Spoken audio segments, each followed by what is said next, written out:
we aren't ready from a regulatory and safety point of view just yet. For instance, we don't have an onshore oil spill response plan even close to what they do for offshore, and they're making that recommendation. Well, there's a big difference between onshore and offshore. Well, it doesn't have to be the same response. The fact is, do we have Sure an we do. onshore spill response unit that's adequate or a plan? We do. In fact, and Keystone XL is going above and beyond what the feds require. I don't disagree with you that the federal response plan needs to be beefed up. Yeah.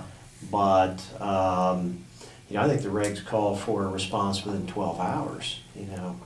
Clearly, maybe we could do a little bit better. The Keystone guys are proposing a faster response. They're proposing equipment, actually, and employees on site in Nebraska. That's something that Enbridge didn't do in, as you know, in Michigan. Yeah. But we've been pumping heavy crude through the aquifer and through the sandhills since the 50s. I mean, I'm sure you're familiar with Kinder Morgan's Platte pipeline. Yeah, it is, but this is a 36-inch pipe pressurized over 1,000 pounds per square inch. How many of those do we have? Well, I don't know what the Platte pipeline operates, but it's a high-pressure liquid line, so it would be high pressure. And it's been there since '52. That one I do remember.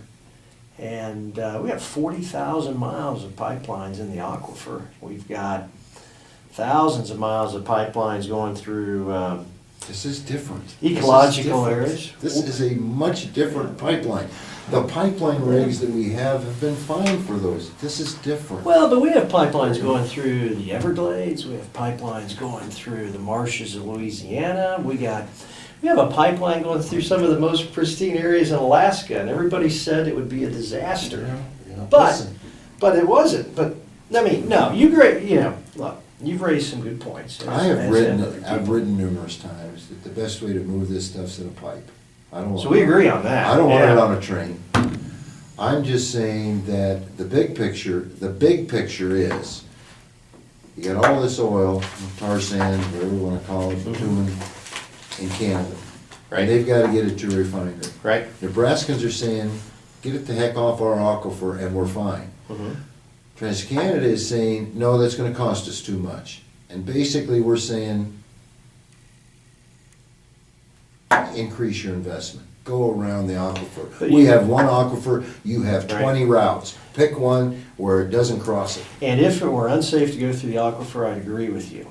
But there is nothing that says that a pipeline going through the aquifer is unsafe. Otherwise, we wouldn't have all these other pipelines in the aquifer. And that aquifer comes all the way down to Texas. I mean, it's not just in Nebraska. Yeah, I know, it's huge. Aquifer, it's huge. right? I mean, we've got it, it's 200 feet deep, 300 feet deep. It's 2 feet deep in some places. But I just got an email this morning from Grady Simmons up at TransCanada saying, "Knock on it, this is going to be safe, Greg. We're putting our reputation on the line." I just answered him. I said, "Okay, you're putting your reputation, money on the line. What are Nebraska's putting on the line?"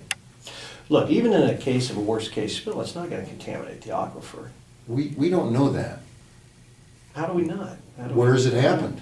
Where has it happened? Mm-hmm. You've had large spills in rivers, which are far more, what's the right word?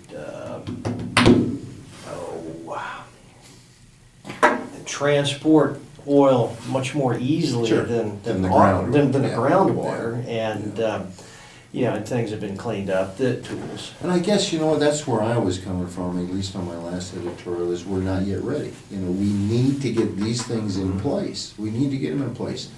And you're always going to have human error, whether it's a guy misreading it or somebody misreading the indicators up in Alberta. But this PHMSA, I think they call, what do they have, 180-day period where you need to, and Enbridge waited 460 days or something to that effect. But see, if PHMSA had been on their stick, that wouldn't have happened either. Yeah, but so why weren't they? Well, it's a smaller agency. But that can happen here, though.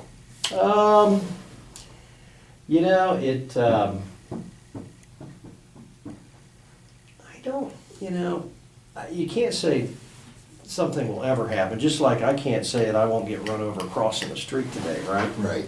And so at PHMSA, when I was there at least, I dealt with regulating based on the risk. And to me, you can draw this risk out is the likelihood of something happening And then on another axis, you can plot the magnitude of how bad it is when something happens. And so you want to regulate in that space.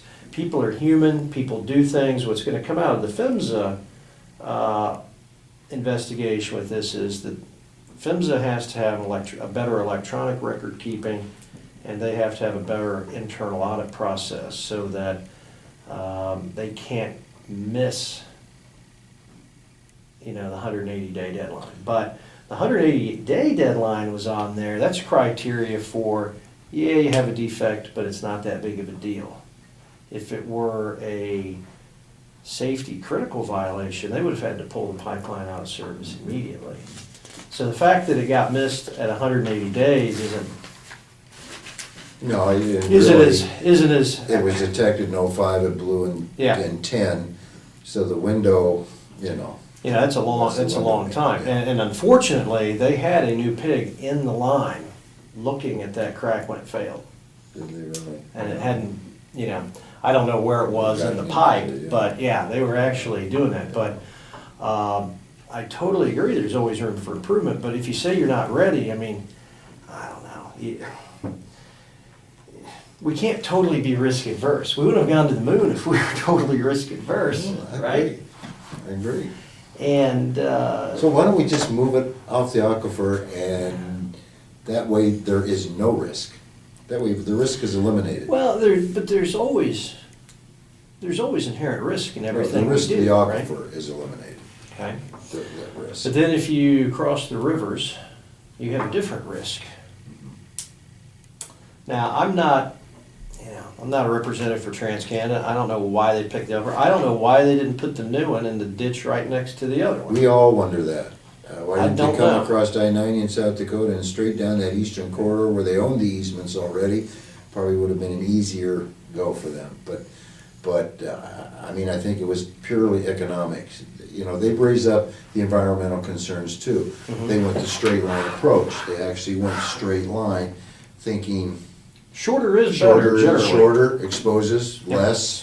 less land. Well, But it's yeah. also, for them, was considerably cheaper. Well, you run into the same deal on, PHMSA has two sides. Got the pipeline side, and then we've got the hazmat side. Mhm. And so PHMSA regulates not only all the pipelines, but they regulate all hazmat by rail, truck, air, and ship. So it's a busy place. And, we run into the same arguments with rail cars a lot. Why do you allow anhydrous ammonia rail cars to go through the downtown of a city? And a lot of times the answer is, well, because if you put it around the city, it's on the track 3 to 4 times longer, and you're doubling or tripling or quadrupling the distance. So when you weigh the risks, it's not actually more safe to do it. I don't know. That's a good question for them. But I'm here to say, look, you've got pipelines in the aquifer. Yeah, we do, but they're not this pipeline. Not this. This is a different animal. So have you come out saying, Kinder Morgan, move your pipeline? No, I haven't come out and said that. This is. And it's heavier crude too. It's Bakken crude that they're shipping through there. This is some pretty nasty stuff, and this is not in the ground yet. We have a choice. Yep.